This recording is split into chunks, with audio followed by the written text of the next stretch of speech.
Yeah, so just be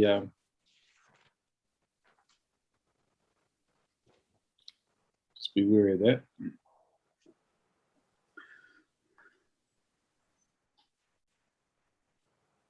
We're not streaming yet, are we, Sonia?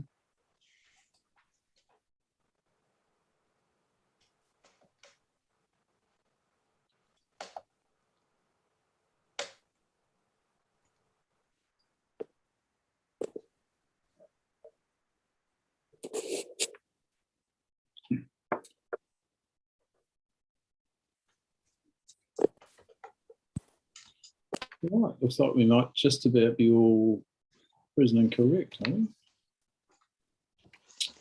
What? Yeah. Okay. If we're all here, we might just make a start. So, kia ora tātou, nā mai haere mai. Good afternoon, lay councillors. It's great to have you here all on Zoom in front of me. I'll declare this meeting open, and we don't have any apologies that I'm aware of. Everybody's here and correct, so that's good. Are there any declarations of conflicts that councillors wish to make at this point in time? There's not, so we'll move on then. So we'll move on to confirmation of minutes and reports, and we just have the one confirmation, 1 minute set of minutes to approve, and that is the minutes of the ordinary meeting of council held on Tuesday, 10 August. Would somebody like to approve that as a true and correct record, please? Councillor Grant, thank you. And seconded, Councillor Reid, thank you. Is there any alteration to that report required? There's not. I'll put the motion. All those in favour, please say aye. Against, the motion is carried. Thank you, councillors. So we'll move on then to item 5, which is a correction of the record from 2 meetings ago when we had a discussion around Streets Alive and the way forward there. And going back, and there's an item raised. It's pretty straightforward there, I think, but there was an item raised that the minutes weren't quite reflecting the conversation that happened at the council meeting.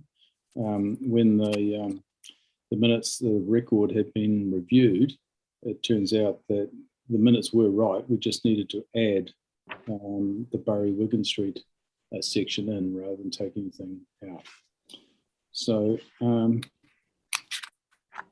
it's open for discussion. Any councillors wish to make any comment there? If not, would somebody like to move that record be corrected? Thank you. Councillor Grant and seconded Councillor Phillips. No further discussion. All those in favour, please say aye. Against, the motion is carried. Right, Creative Community Scheme, and we have a record of the meeting that was held on the 30th of August for receipt. Would somebody like to move that be received as true and correct record? I'll move, Your Worship. Councillor Davis, thank you. Do I have a seconder for that? Councillor Reid, thank you. Is there any discussion on that set of minutes? Any questions? There's not. I'll put the motion. All those in favour, please say aye. Aye. Against, the motion is carried. Thank you. Right, we move on then to item 7, and one that has been a little bit controversial over the period, Streets Alive and the Streets Alive wrap up. And we have a report here from the Roading Asset Manager, Peter Standring. Before I hand it over to you, Peter, can I ask the Chief Executive if he wants to make any opening comments on this particular subject? Not particularly, Your Worship. I think what I would add is that it was a very brave endeavour of the council, and I think the council entered into the trial with the best possible spirit. Benefit of hindsight, the extent of the activations were challenging, not just to the community but to the council, and obviously we were an outlier in terms of other trials tried around New Zealand, and which were far less extensive. And I guess it's created a lot of interruption and some deep-seated feeling of angst in the community. We're now at a pause, and I guess it's been a little bit disappointing to see that Waka Katahi has had now some funding challenges which may prevent some of the more meritorious ideas that came through this trial being able to be implemented in a timeline that would meet both the council's and community's expectations. That's my sort of overarching impression, Your Worship. Right. Thank you, Steve. So, Peter, would you like to talk us through your report? And the floor is yours. Your Worship. I tried to actually give some sort of balance, I suppose, with the sort of where we started off from and where we are now and where to from here. I try not to clog the essential message up just with a 6-page report, but a lot of our background thinking and consideration after the fact has been so captured in my appendices later on with these. Some of the findings that we've had, some of the thoughts, some of the things that we've learned. A lot of this is actually what we've had to develop for our report, our case study report that we're putting to NZTA Wakatahu as a wind up to all of this. But certainly there's been plenty of opportunity to sit back and look at things in balance, of things that we could have done better, should have done better, both ourselves and NZTA, and that's certainly being supportful for not just myself, but for the people I'm dealing with throughout the country with similar sort of sentiments. So I think the message is going to get through. Chief Executive is right, they have had some challenges with the follow through, albeit they have had funding secured for the second stage of Streets Alive. This is for rolling out similar sort of initiatives throughout the rest of the country, but also to help support some of the go-to from here. So exactly the extent of that or what's actually available was yet to be sort of opened up. There have been some challenges with NZTA with their funding and just getting through some of the programs. So we're slowly getting our rest of our programs out to us, let alone the extent of this later one. So work in progress. So look, I'm happy to leave it there and I'll happy to take any questions. Look, I think as a council, we were ambitious, perhaps a little bit over ambitious in terms of the scale and the timing of the program that was rolled out. However, there has been quite a lot of learnings taken from this, and while there are some negatives, there's also a number of positives that I'm sure will be added to the streetscape in Gore as time goes on. But to discuss the report, I'm going to open it for councillors to make any comment they wish at this point in time, and we need to decide on a way forward. Councillor Reid. Thank you, Your Worship. I'd just like to thank Peter for a really reflective and comprehensive report. I think it's covered most of everything that happened and a way forward. One or two of the things that will be implemented, hopefully, like the road markings and things like that. You know, I just think they've been really made such a difference to the traffic flow and just even the safety in the town. One of the things I would like to see us go ahead with, and I know it wasn't terribly popular, but some of those little courtesy crossings, they're actually being used now more than they were through the trial, which is a wee bit surprising. But every time I've been out in the community, I've seen people using them. So yes, it's been a long, hard road and a winding road, but there's been some positives come out of it. And one of the best positives was actually the slowing down of traffic, particularly in some of the residential areas and near the schools. And some of the comments that we've had from the schools in the area reflect that as well. But thank you, Peter. And the contractors as well. They'll put it. Thank you, Bronwyn. Yeah, and I echo the comments that you made, and it's interesting to read in the report. Peter's put in some comments from in what he terms some of the quieter people in the project, and there is some good stuff coming out. Well, it got drowned out quite a bit by the louder ones. So firstly, Doug, and then Richard. Thanks, Your Worship. I reiterate Councillor Reid's what she said about the way Gore has actually, it's flowing a lot easier. I notice that in particular, I get around Gore quite a bit on deliveries, and the roundabouts have made a huge difference. The big problem at the moment is some people still don't know how to use roundabouts. So it's not the roundabout problem, it's the people, it's the drivers. But they are getting used to it, and even on Broughton Street, they're realising that you've got to slow down for the Creek Road roundabout. That was an issue. When Streets Alive did come out, it was quite controversial, and what's happened is now that it's settled down a bit, it's really good. A couple of questions. I've got one for Peter. You've got active Southland and Southland DHB rollout streets activation in the summertime. Can you fill us in on that one? For Your Worship, there's part of this project was a good part of it was to actually get people out there in the community, whether they're biking or walking around. Timing wasn't good with us, with this, heading in the middle of winter when we started rolling this out. But there was intent to actually put walking trails around people. We had play activation stuff. We got the street art trail going, but there was also going to be a play trail. There's going to be what else was there? The trail for a biking trail that we had, just sort of getting around areas of interest around town. So there's a number of wee activations like that we're working through with the DHB and with Southland. Okay, thanks, Peter. And the other question was on Appendix A, you've got Oak Street the day for the summer and second place for a commencement of co-design discussion. Have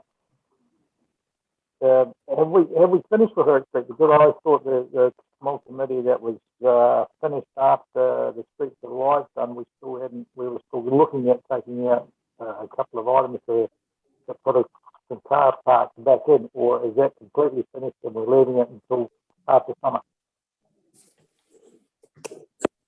For Your Worship, I was wanting to get the champions together to see exactly what we pulled there, but I think the understanding was that most of that was going to be left to see through a season, and also to help stimulate the conversation and co-design.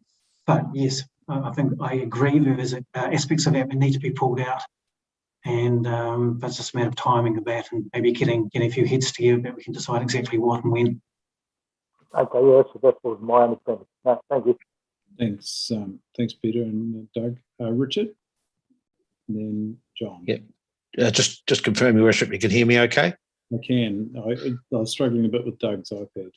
Yeah, I'm just okay. Just through Your Worship to Peter. Firstly, extensive plan, and obviously we've done a fair bit of work together around with that co-working group, and we're probably from the councillor's point of view appreciate how much work's gone in there. And just to back up what Councillor Reid's saying, and we both tended to focus on the positives because there was a lot of non-constructive sort of things that occurred during the period of time. And I think in the face of adversity, we probably got some good wins out of it. So I'll compliment the staff for that. I'll also point out that it was a rigorous platform that we tried out our new media on too. Something that with the Let's Talk and that sort of thing. So I think we actually have had some small wins out the other side using a major project. It was ambitious, and we actually probably got some benefits from trying out some of our other systems, because when you look at the numbers that came through there, it was huge. And I think that's obviously under our lessons learned. Obviously for the community, it's important that they note that in Appendix A, there is still consultation to come around some of those street closures. because we're still getting people querying regarding some of those closures, and in the points in there that it is there, that is part of it. It hasn't finished. The other matters that came out of that, looking at the stats, I think there's some huge work we need to do around the increase in traffic through Gore. You've got a 79% increase in the last year of traffic exiting East Gore. There needs to be some digging into that and seeing what's actually happening and where things are travelling around. That's going to drop out of this. That's if I'm correct with those stats there, Peter. Look, I can confirm that there has been a significant rise. That was in defending the fire department, suggesting that those streets alive were causing so much more traffic through town. We went to NZTA and found out their statistics as we've displayed there, and it showed that over the year there has been a significant increase of traffic through town. And yeah, I'm quite happy to actually push that back to them and saying things like the intersection of Charlton Road and State Highway need to be looked at more seriously because of the actual increase we're receiving through town. I believe on the stats that we have there, there's going to be further work that'll drop out, and it's another bonus when we look at other matters that have dropped out of the Streets Alive program. But other than that, we're obviously still getting some commentary in from the changes, and it was laid on the ground in a very difficult environment and a changing environment. So I think we've done well, and the consultation process should continue with that group of councillors that are interested in making sure this does come to a successful conclusion or a successful progression. Doug is correct that in that Irk Street, Councillor Grant's correct that in that Irk Street discussion regarding co-design, we are looking at possibly removing some of those matters and creating parks, but we're also looking at possible access to having temporary stand comes out for certain occasions, like the festivals and the music festival. So I think there's some great stuff to come yet, but that's my piece. Thank you. Well, thank you, Richard, and thank you for the work that you and the other councillors on that working group have done and continue to do. And I think the point you've made well is that consultation is not finished. This is an evolving project, and we just need to make sure that we're connected with the whole community. John, I think your hand up was next. You're on mute, John. That going now? Yep. Mm-hmm. I just having a little bit of trouble picking up some of the people speaking. The internet's frozen up twice, but just under the recommendations that the council accept the proposed forward work program of work. I'm just wondering if Peter can run through that. Thanks. Your Worship, going forward from here is getting my report into NZTA, forming out, as I've suggested in the report, there's a number of installations that have been put in reasonably permanently out there, but others that have been put in a very much permanent sort of function until we get a sort of a design done and funding to actually put them in a permanent fashion. Like some of the roundabouts, they probably need to be formed up better. We need some curbing and once you get a bit more design work done for that. So it's actually getting a whole program of work of the things that we want to do around town and see if NZTA are prepared to fund that. We'll certainly see if council is in agreement with all those changes. To a large extent, it's why things have been left in the field. This is actually where we intend to do something of a permanent fashion. So thanks, Peter. So in terms of the work program going forward, has that been laid out clearly? I took from what you said then that the next step is to go to NZTA and get their reaction, and then come back and finalise that work program. Is that right? Sorry, I've got that out of sequence. Firstly is to program everything that we have in the field there, get the agreement from council, and then have, in conjunction with that, we'll be looking at NZTA and seeing what level of support we would get for any program we put together. So in terms of timing and sequencing of that particular piece of work, and will that come back to council? I'd suggest it would. We've got a working party. I would like to sort of get some sort of go forward from here and then actually start our program and then hopefully bring that back to council.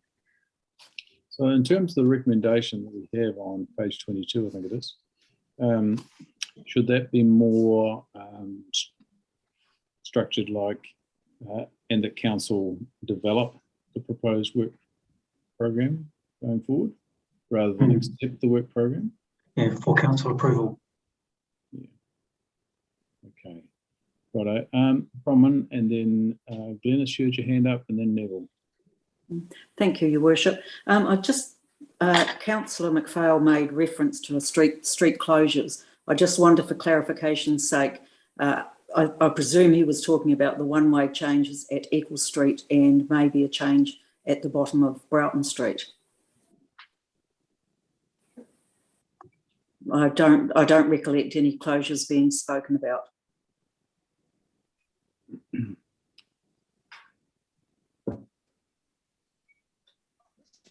Three worship to respond to that. It's within the report I was discussing. There's still a consultation in regard to where we've done those changes in accessing Eccles from Main Street, and matters that had been changed in mid-stride during our Streets Alive, and that we still agreed amongst the working group that we were going to go to consultation to see what the public feeling was in regard to that. Thank you. Okay. Neville. Oh, sorry, no, Glenys. Neville. Well, thank you, Your Worship. Yes, I'm pleased to hear that we're going to consultation regarding the end of Eccles Street and Broughton Street. Richard, thank you for clarifying that.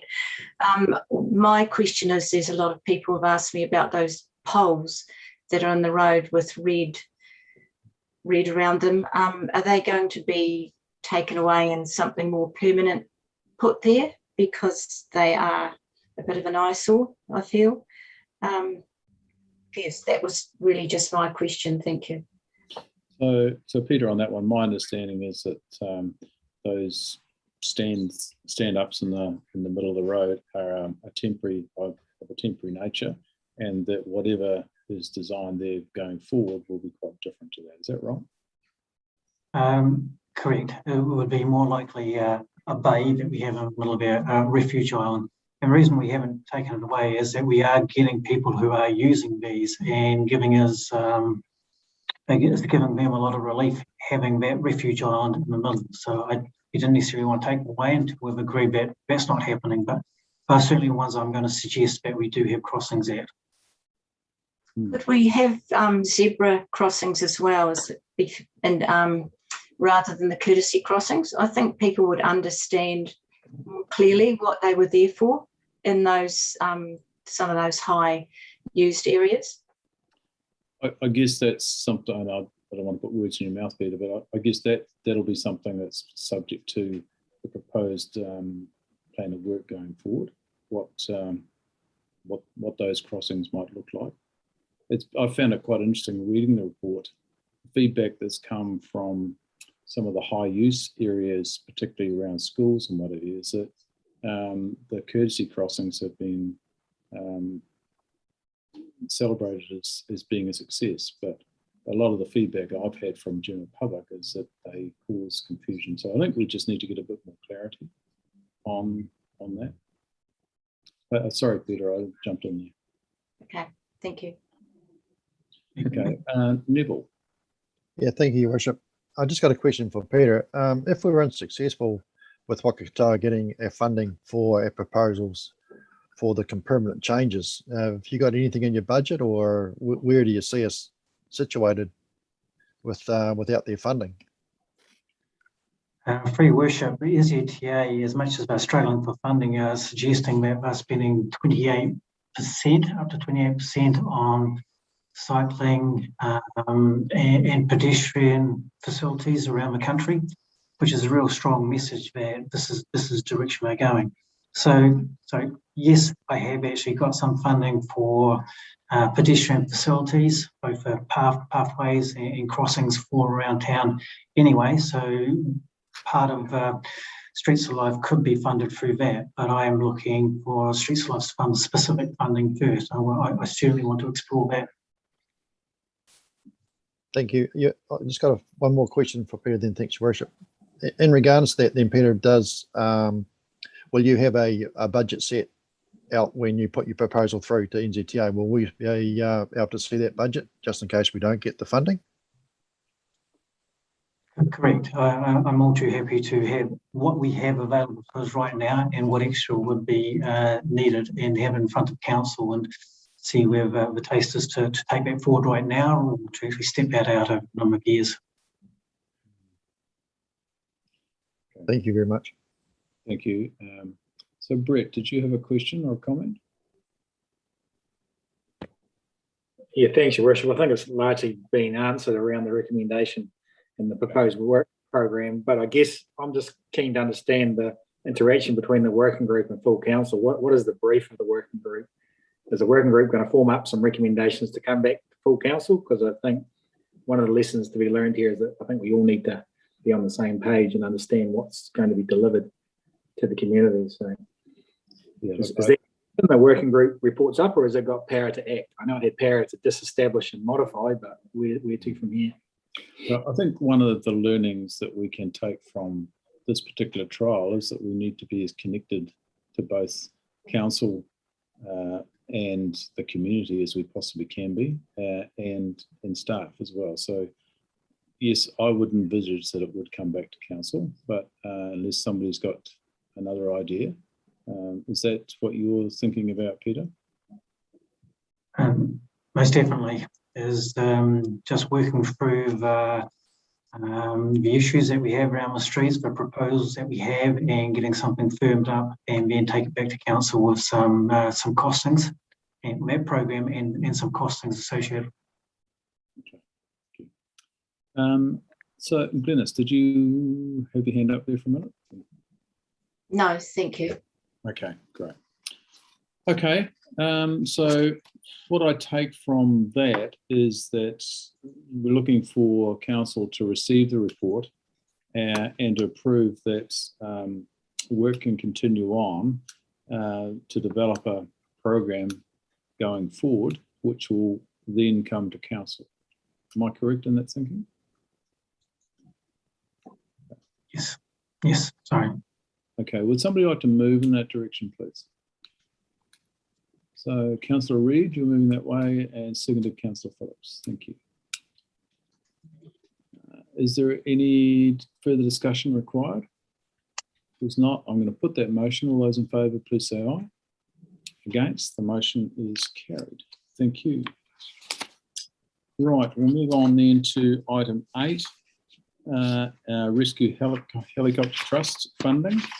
And we have a report here from the Chief Executive, a report that started its life at the Southern Mayoral Forum, where a request was made to all of the councils in the South to help support the Air Ambulance Trust. We have, as a council, I believe, considered this in the past and decided it wasn't our role. However, the call is getting louder, I'd have to say, and I notice that the use of the helicopter in our community is getting more and more frequent than I've ever seen before. In fact, I've been woken up a few times since the helicopter appears to have a flight path quite close to my house, that in the middle of the night of the helicopter coming in. And I believe there's some real value in terms of leadership in the community to be connected to this in some way or other. Chief Executive has put together a report, and I'm going to ask him to speak to that at this stage. Yeah, thanks, Your Worship. There's not much more I can add to it, apart from the fact that there was strong support for this request at the Mayoral Forum.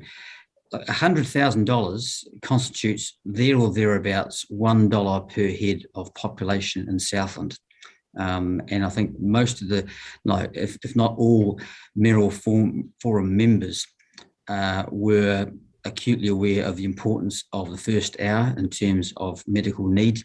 As his worship has said, the rising use of helicopters, and probably a lot of people have had someone they know or close to that has benefited from the service. And I think that as Southlanders in the Mayoral Forum, they felt that they're benefiting from a service, not contributing to it, and that's not really the Southland way. And so there was a real mood of, look, we need to help this trust continue to offer this vital service to Southland and our neighbours Otago. I can also report, Your Worship, that as far as I'm aware, neither the Southland or Invercargill City Councils have yet formally considered this request. But the formula I set out in my report was loosely bandied about at the forum meeting, and is generally consistent with the various populations that each council has or services. Thank you, Steve. So John, and then Bronwyn, and then Neville.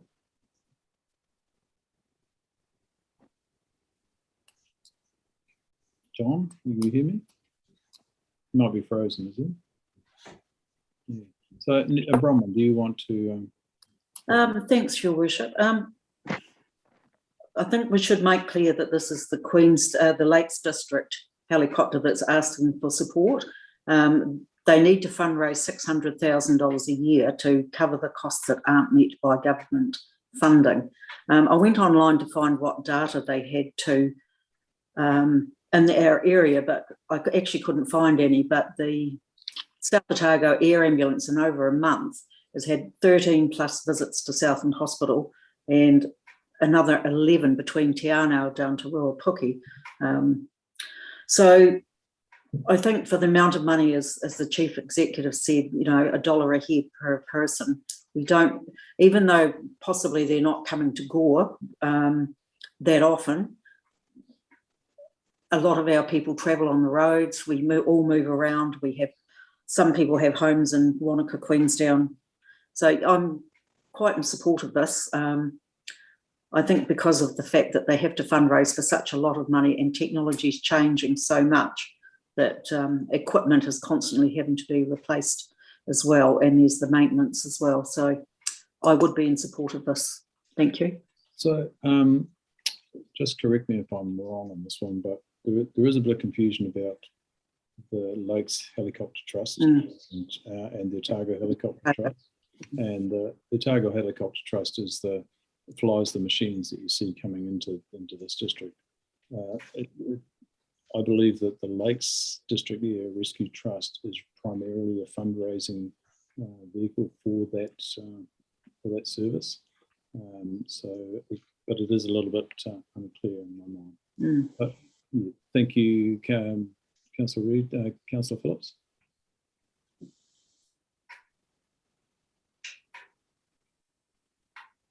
You're still on mute, Neville. Yeah, thank you, Your Worship. Now, I've just got Bronwyn was actually, Councillor Reid asked the same question I was going to ask, and the fact is that how many flights does the Lakes District actually do into our district, and it's not many compared to Otago.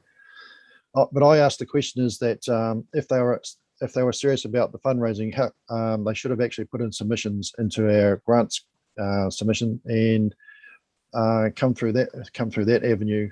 And I think I'll be more receptive if they went through that avenue rather than going through the Mayoral Forum. And if they did that, I'll be more supportive, Your Worship.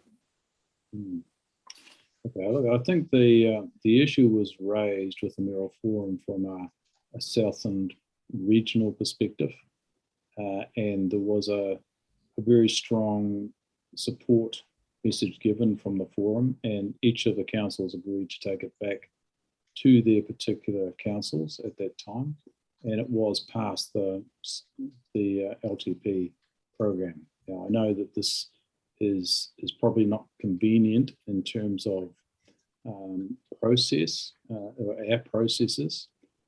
However, from my perspective, this is something that is in pretty important and if not urgent need to make sure that we support the endeavours of all the services that provide help to our community when they most need it. Yeah, thank you, Your Worship. Don't get me wrong, I agree on the principle of the thing, but what I disagree with is that Lakes District do not fly, because they haven't got the contract to fly into the southern area to support helicopter flights for patients out of our area. And I'd much rather support the Otago one rather than the southern one, because they have more flights in and out. But that's a question that like today is up for debate. Thank you. Yeah, and there's a point I was trying to make before. Obviously, I didn't make it very clearly. My understanding is that the Lakes District Rescue Trust is a fundraising vehicle for the Otago operation. So there's a very strong connection between the two entities. They're not competing entities. They're very much in cooperation. So, Councillor Dixon. Thank you, Your Worship. My understanding is the largest percentage of the region is that serviced by the Lakes District Air Rescue Trust is the Lakes District and the Southern Ocean, the ski fields and the tracks like the Great Walks. And I do know that the Otago Helicopters is funded by the Ministry of Health and partially by St. John's. So I'm just wondering why, and that's for our hospital transfers. So I'm wondering why Gore District is putting funding into the Lakes District Air Rescue Helicopters, although I do know that we do walk tracks and do things like that, but it seems to be a little bit out of our area. Look, I think, thank you, Councillor, for the question. I think what is developing here is there's some confusion around who delivers what and who pays for it, and the processes, and I don't want to make that even less clear by saying again what I said before. But I think probably the way forward might be to get Jules Tapper to come and speak to this council in person. I think there does need to be some clarity around this, but what I can say and assure everybody is that the entities that deliver health services via helicopter are all working very closely together, and they are not fully funded by any manner of means. And yes, the government do put some funding in, and yes, St. John's put some funding in, but there is a gap. And I guess that at the end, the gap has to be met by community. That's generally what happens across the country. But I think probably it would be a good idea, if council's agreeable, that we invite Mr. Tapper to come and speak to us so that we get a clearer understanding of the structure and the performance in terms of entering and exiting our district. So, Doug, do you have a question there? Yeah, thanks, Your Worship. That was exactly what I was going to. Firstly, is my microphone better? Much better. Right. Okay. So just for interest's sake, it was to do with these things. Don't use AirPods when you're on a Zoom meeting. Okay. You're better off going hardwire like I'm doing now because it affects your microphone system. So, and Councillor Highstead enlightened me on that one. Yeah, the Air Rescue Trust, it is a little bit confusing because Lakes District Air Rescue Trust, and you're right, Tracy.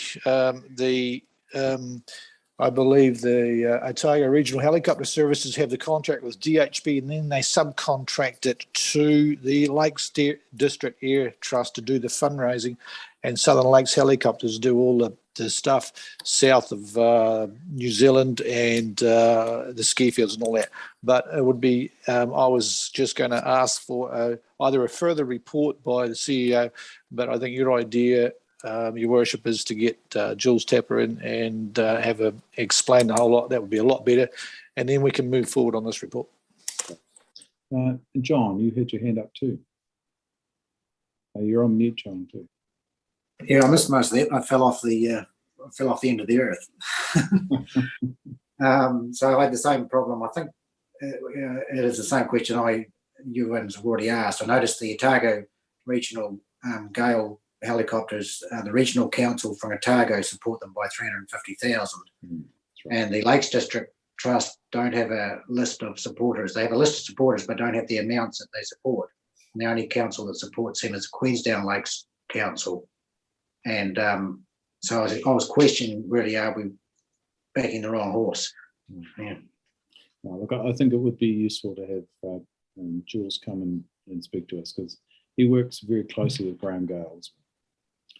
Okay, is council comfortable with that? Neil looks correction? amazing. He's Okay. got his chains on and he's sitting. Okay. Right, so that being the case, would somebody like to recommend that we go down that track and that we invite the representative from the Lakes District Air Rescue Trust to come and speak to council directly? So moved Councillor Dixon, seconded Councillor McDonnell. Thank you. All those in favour, please say aye. Against, the motion is carried. Thank you, councillors. Right, that brings us on to chipping of trees at the Gore and Matara landfill sites, and we have a report before us on Facilities Administration Officer, Neil. Pretty fulsome report, Neil. Do you wish to speak to that at this point? No, Your Worship. I think if there's any questions, I'll answer them accordingly. Okay, it's open for discussion, councillors.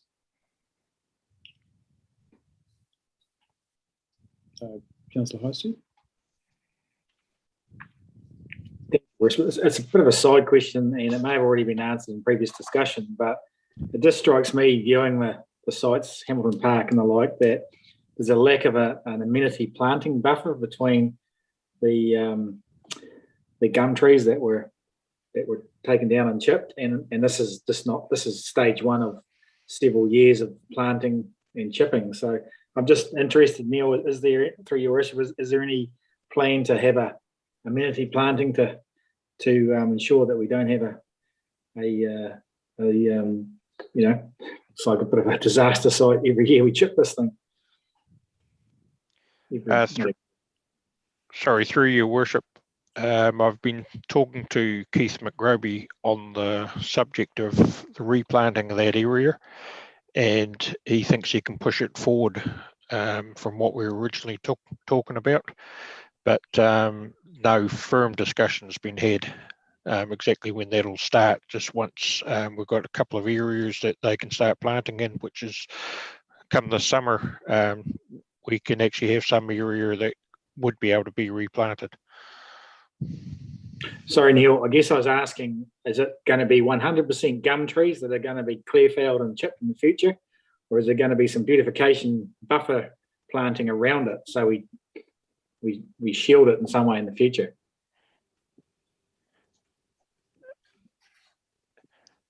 Through Your Worship, I still don't quite understand what you're asking, Brett. The idea was to replant it in natives.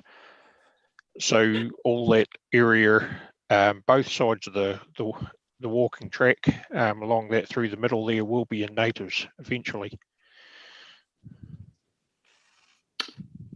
Sorry, through Your Worship, I understood that gum trees and chipping was going to happen for another couple of growing seasons to build an organic matter base above the landfill, especially at Hamilton Park.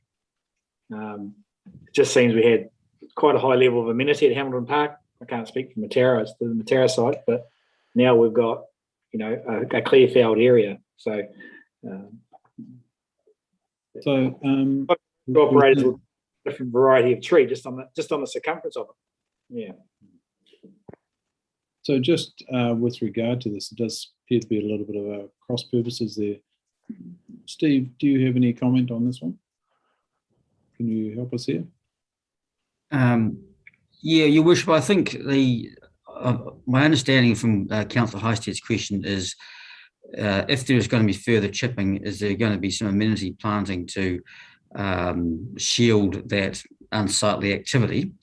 And Neil Mayer has said there's no intention to plant further gum trees, and there has been a quite a long-standing objective of native planting in that Hamilton Park area to bring both bird life into the urban setting and also provide the amenity values that Councillor Heisted is concerned about. So I'm not sure about further. My understanding is once the blue gums have been cleaned up completely, it's full speed ahead in terms of native planting and retiring that area as an amenity area and not a future logging site, if that's what Councillor Heisted is concerned about. Thanks, Steve. I guess I'm just reflecting on the conversation that Ian Saber, the previous Parks and Reserve manager, explained to me. So I'm on a tangent. If it's going into natives now, great. Yeah. Okay. So, Dennis, you had a question? Thank you, Your Worship. I'm just wondering if there was any thought about selling the trees for firewood, because I do understand there's quite a lot of people looking for wood stands for firewood. And also, I also know that Cornwalls do chipping, and they do it at no cost and just take the chips because there's a market, a good market for them with dairy farmers. Just wondering if those had been considered.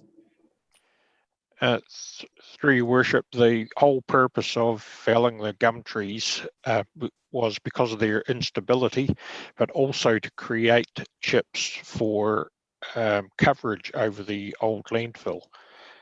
We've done pothole testing right through. We've identified the areas that have got less than 600 millimetre cover over the landfill, and we've been spreading out and also shifting chips to the areas that need more coverage. And exactly the same is going to happen down at Matera. Thank you. As far as the logging goes, yes, we do have people asking. And just this morning I was down at Matera there because some people have been going and cutting up firewood down there. It becomes a health and safety issue if we allow anybody into those areas just for cutting up firewood.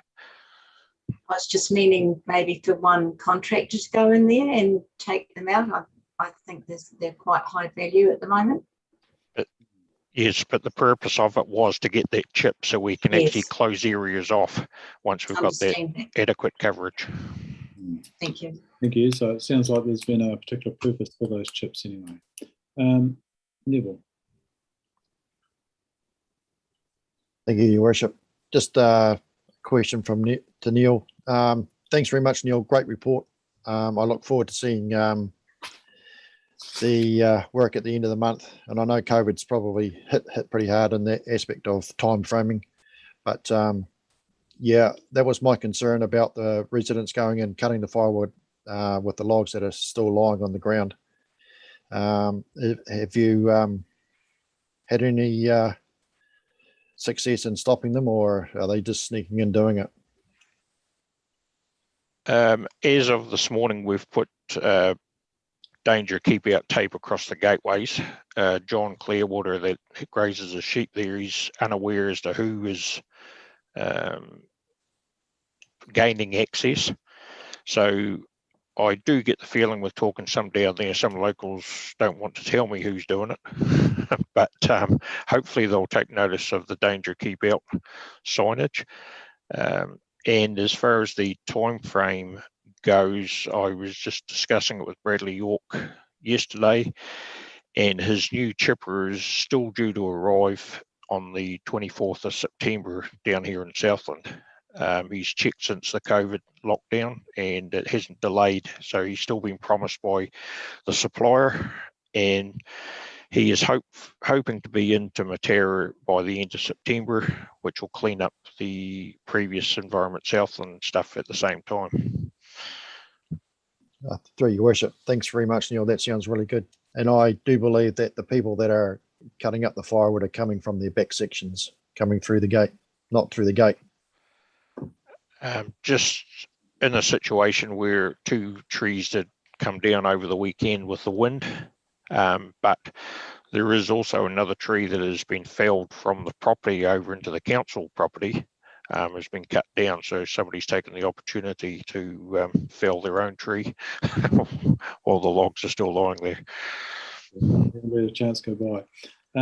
Look, I think it's good to get your report, Neil, and it's going to be even better to see both those sites cleaned up and looking in the state that they have been in the past, rather than a bit of a bomb site, which is what they have been for some time.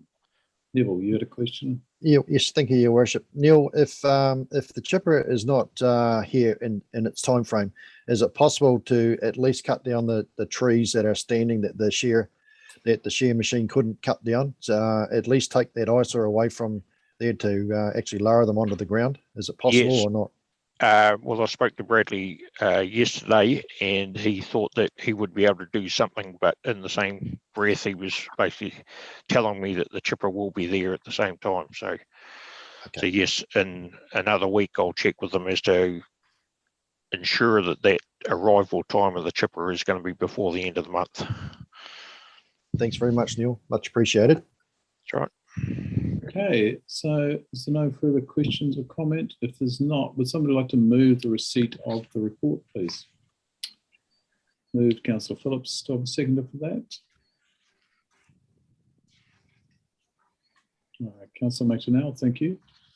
I'll put that motion. All those in favour, please say aye. Against, the motion is carried. Thank you, councillors. Right, that brings us on to item 10, which is the annual report on dog control policies and practices. And we have a report from the Chief Executive. Steve, do you want to talk us through this? Yeah, thanks, Your Worship. It's a fairly bog standard report. It's one that we are obligated to provide on an annual basis to the Department of Internal Affairs about dog control activities in the previous year, in this case, the year ending 30 June 2021. There's nothing really remarkable in this. I think if you were to cast your eye back 3 or 4 years, you would find a similar level of activity and issues occurring each year. I just would commend our staff, though, who do a very good job in very trying circumstances where I say that most dogs are under effective control, and it's usually about 5% that cause about, 5% that probably cause 80% of the issues. And sometimes our staff have to make difficult decisions and engage in difficult conversations. And I just want to say that they do that to a very good degree. And I believe the district is being well served by their efforts. Right, so the report is open for discussion. I think it's, as the Chief Executive said, it's fairly straightforward. But if anybody has any questions or comments at this point, now's the time. Otherwise, if somebody would like to move that we receive and adopt the report. Councillor Hosted, you're moving? Okay. And second, Councillor Grant. Thank you. There's no further comment. All those in favour, please say aye. Against, the motion is carried. Thank you. Right. It brings us on to item 11. Three Waters reform, and we have a letter here from Hugh Gardine with regard to Three Waters reform, and I'm sure that as time goes on, this is going to be a regular subject on our council agenda. It's certainly a subject that is occupying a lot of my time. It's occupying a huge amount of time of executives and elected members right across the country, getting an understanding of what the proposals are and what the impact is likely to be on individual councils up and down the country. But Mr. Gardine has got some straightforward views on how this council should deal with the particular reforms. Personally, I believe that we have, excuse the pun, there's a little bit of water to go under the bridge on this particular issue before we get to a point that we can make a decision in the very best interests of this particular community. However, I share some of the concerns that he raises, and I know that the concerns that he raises are shared by quite a number of people in this community and others across the province. So it's open for discussion and or comment from councillors.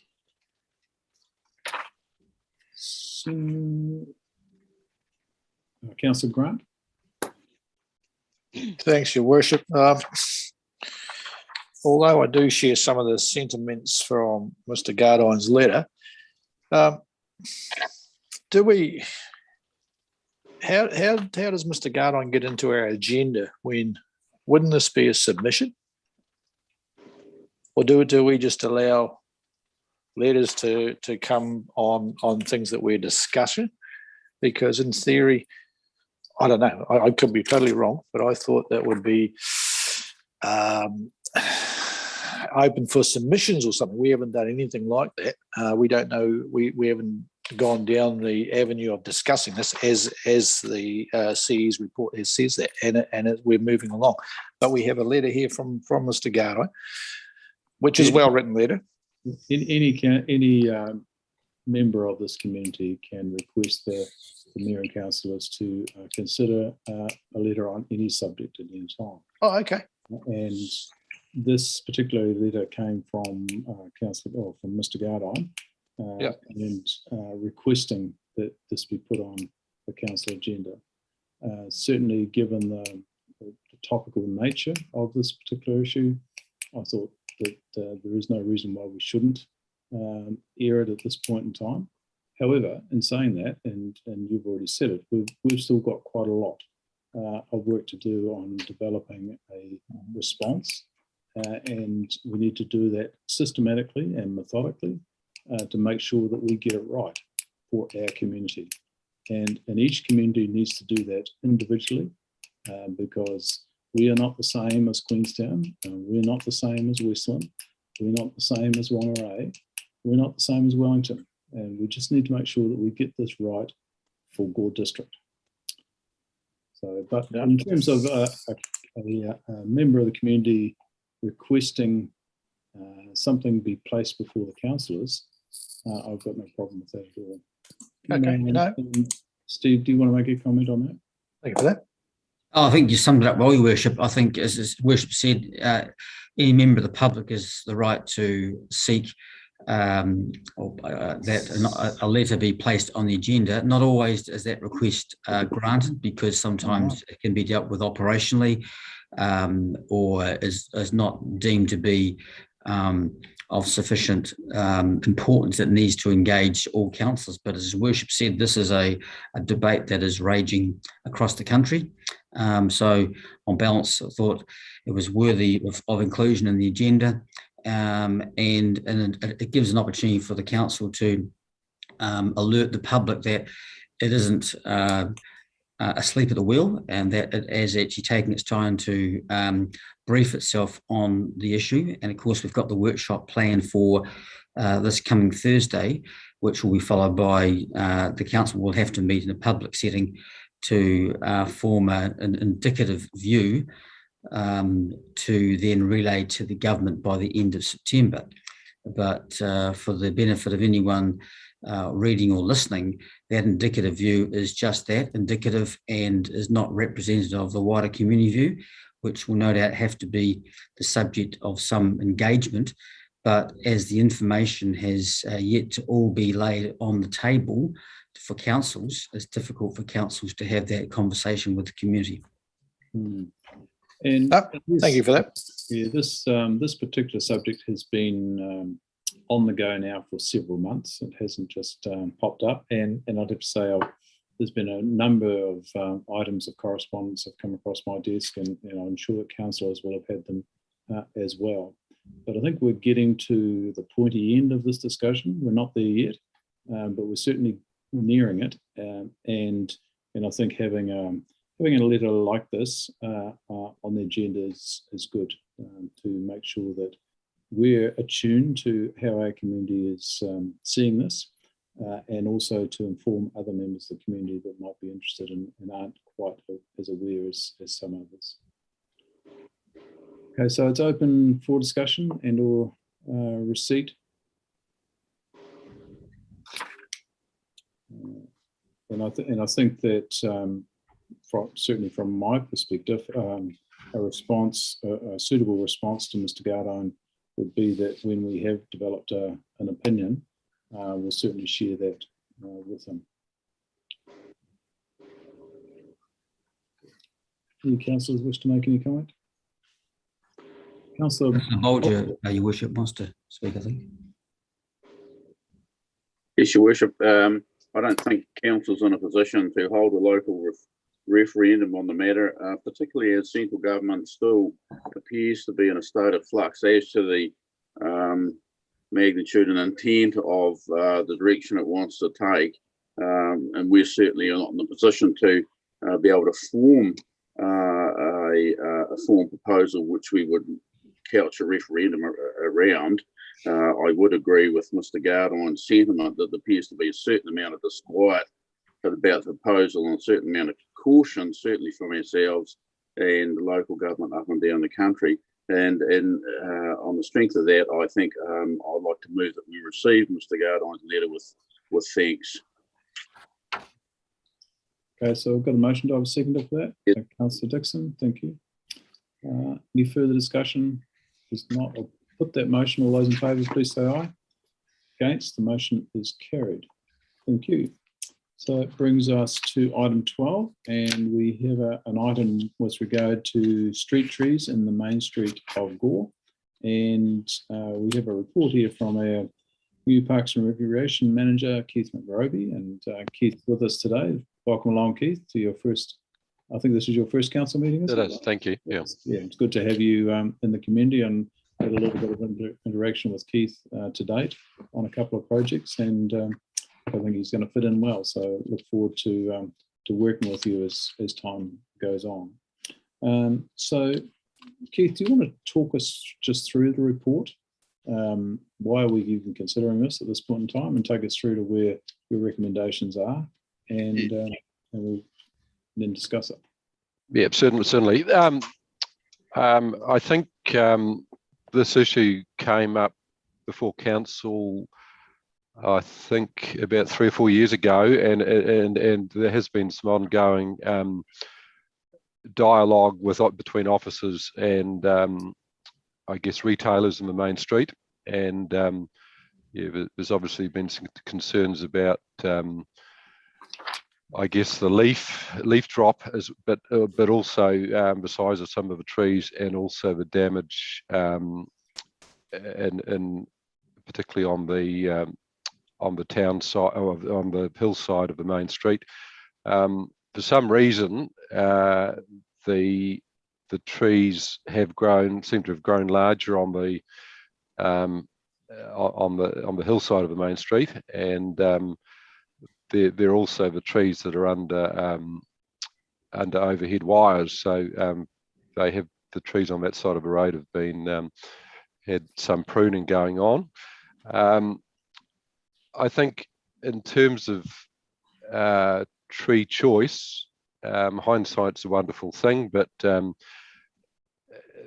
the meadow sequoia in particular is the same tree family as the sequoia or the sequoia dendron, which are the largest trees in the world potentially. So it's I guess in hindsight you would say it's a slightly unusual tree choice for the main street, but certainly in the 70s right through to early 2000s, they were a popular tree choice, and this particular tree was I think they thought it was a bit of a missing link, or a fossil specimen. So when it was discovered in China, became very popular all around the Western world, really. So and Gore is no exception to that. So essentially, the trees on the riverside of the street, I think, are all in reasonably good shape, and they haven't been constrained by any issues with overhead services, so they're less of a problem. the other thing was a couple of trees outside the B&Z, and again, the Zelkova was quite a popular street tree in a lot of councils, but I think that the two specimens there have grown particularly well and become quite dense in the canopy. So if it perhaps was a wee bit more open, they wouldn't be an issue. But one in particular is a real issue from NZTA's point of view in terms of obscuring major sign heading north. So, our recommendation is that there's 3 of the metasequoia on the hillside of the main street be removed, and 1 of the Zelkovas, which is a request from NZTA. So, quite happy to discuss any aspect of that, really. So. Thank you, Keith. And I think the report is pretty straightforward. You suggest in the recommendation that this would be some community consultation along the way. So did you have anything envisaged in your mind as to what that might look like? No, I haven't. Actually, I haven't given that a lot of thought. But yeah, no, I think that it's valid. I think the retail point of view, I have spoken to a couple of retailers on the main street, and I think their view is probably quite clear. But I think we need to go beyond that too, right? Okay. Thanks, Keith. So open for discussion and or question. Doug, you have your hand up. Thanks, Your Worship. Welcome to the GDC, Keith. I haven't actually met you yet, but I'm sure we'll cross paths at some stage. Well-written report, thank you very much. Very easy to follow. It was good. And you've given us the trees that you have recommended to come out, as well as what's going in. The trees in the main street have been a bit of a discussion over the last number of years, and we've had various retailers, one in particular, B&B Sports, who's not there anymore, but he was very vocal, brought it to the council to see if we can get rid of them a number of years ago. So he will be jumping up and down when he hears your report. But my question, or a couple of questions, the Melis tynoski, is that how you pronounce it? Yes, yeah. Yeah, which is the pillar crabapple. Two questions. Is it deciduous is the first question. And the second question is, can we get crabapple jelly from it?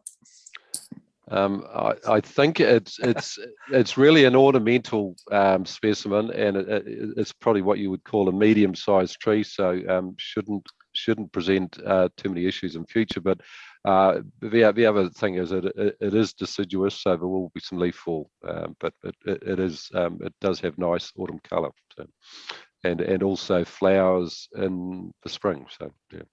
Okay, so it's not a crabapple one. You can't get crabapples from it. No. Okay.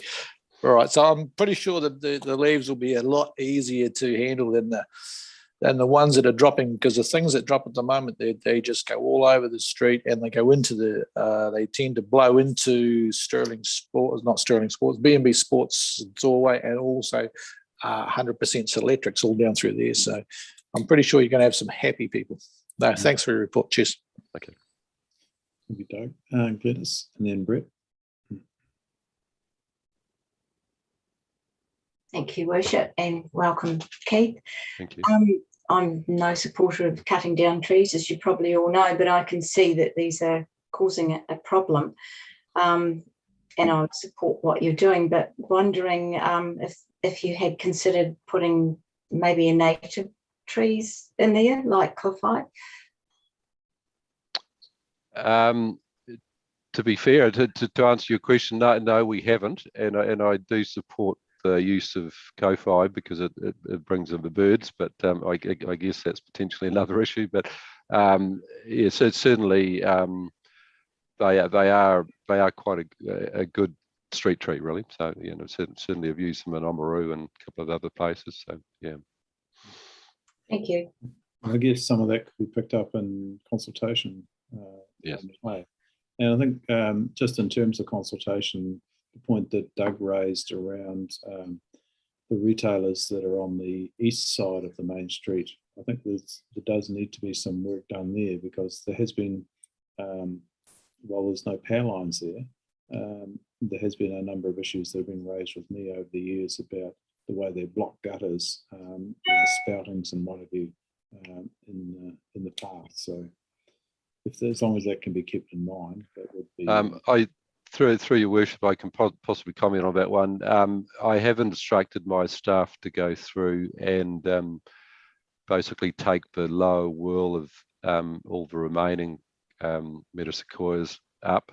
So essentially that allows you to see the shop front banner, which so I think that will be received, reasonably well, and it won't have any sort of ill effect on the tree, but certainly just allows a bit more light and yeah, helps that one. Okay, thank you. So Neville and then Brett, was it? Thank you, Your Worship. Just a question in regards to the removal of the trees. Have you thought about what the three waters might be like underneath the surface? And do we do them, upgrade them before we replant the trees and redevelop the plots again? Or because I think some of that pipe work under that side of the street is quite old. I know that the east side was had new pipeline, but I'm not sure about the west side. I think in answer to that one, we haven't looked at the underground services, and I suspect there will be some issues. But I recently did a bit of work from a contracting point of view in Queenstown, where they're putting a lot of I guess large street trees into their streetscape, and they're using a system called strata cells. And I would think we should probably go with that. And basically, it allows the tree to tree roots to develop better, but also it doesn't give you the issues with all the heaving of a surface that you would get with a traditional street tree. So I think if we go through that process, we'll get a reasonably good outcome. Thanks, Keith, but it's not answering my question, Your Worship, in regards to is there a program set for us to look at the infrastructure while the trees are come down? Does the infrastructure need replaced while the trees are down before new ones grow on top of them again? That's the question I asked. If I can assist the meeting, Your Worship, I think that's something that's probably best asked of our Three Waters manager. But what we can do, I don't think he's on this Zoom meeting. I can ask Matt Bayliss, the Three Waters manager, to liaise with Keith with a view to any improvement works that are deemed needed that can be done while the trees are down and before a new specimen is planted. Thank you, Mr. Perry. That answers my question. Thank you. Brett. Yeah, thanks, Your Worship. Thanks for the report, Keith. It seems to be a practical approach. I guess I've got a question through Your Worship for the Chief Executive. Being part of the panel that was put in place 3 years ago, I think Councillor Davis, Bolger and myself found ourselves nominated to a panel receiving submissions, arborist reports, and very constrained and hands tied as to what we could do. Quite contrast to what we're seeing today. This is probably the right solution, but we simply couldn't deliver that. So just interested to know what has changed. Is this because now we have an issue as opposed to requests from the public? Yeah, through Your Worship, this is because our tree policy does specifically provide for tree removal if they're causing damage to infrastructure, and this is clearly the case.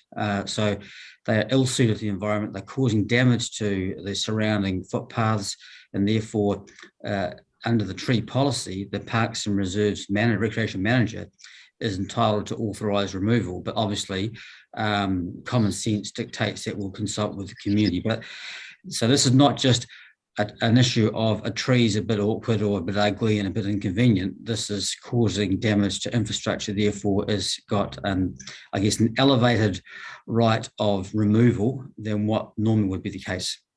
Thank you. Okay. Righto. Any further questions or comments for Keith in his report? If there's not, would somebody like to move the recommendation or the recommendations? And somebody second it. Thank you. So Stuart, you want to move that, and Doug, you're seconding. Thank you. Okay, I'll put that motion. All those in favour, please say aye. Against, the motion is carried. Thank you, councillors. So that brings us to the end of the open section of meeting, and I think I neglected right at the beginning to say that we had an item of urgent late business that needed to be discussed, and I apologise for that if I did neglect to mention it. But we do have one item of urgent late business that needs to be discussed, and it's relating to the appointment of an assistant electoral officer for the council to deal with the upcoming referendum for the Otama water scheme.